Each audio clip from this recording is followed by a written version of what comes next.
Bonjour, l'intelligence artificielle est déjà omniprésente dans notre quotidien. Elle se cache derrière les moteurs de recherche, les traductions en ligne et même les recommandations de nos smartphones. Mais son potentiel dépasse largement ses usages quotidiens, notamment dans le domaine médical.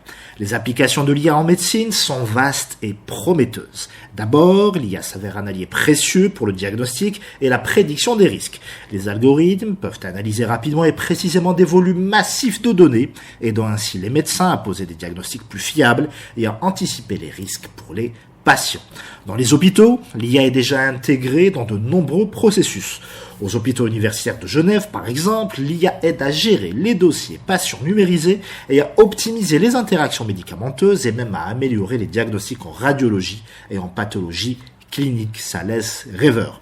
L'IA ne se contente plus de soutenir les professionnels de santé. Elle commence aussi à s'inviter directement chez les patients.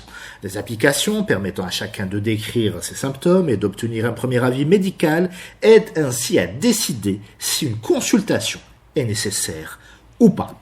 Le docteur Karim Amara, maître de recherche au CDTA et son équipe, s'intéresse depuis longtemps aux applications de l'IA sur notre santé.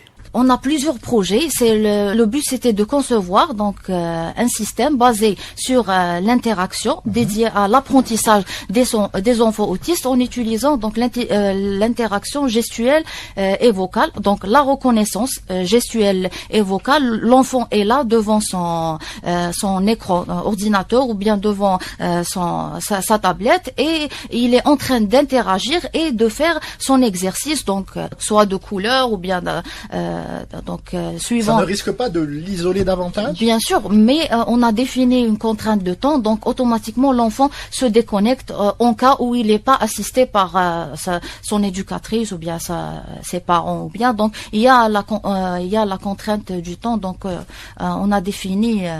Très bien, un laps de temps.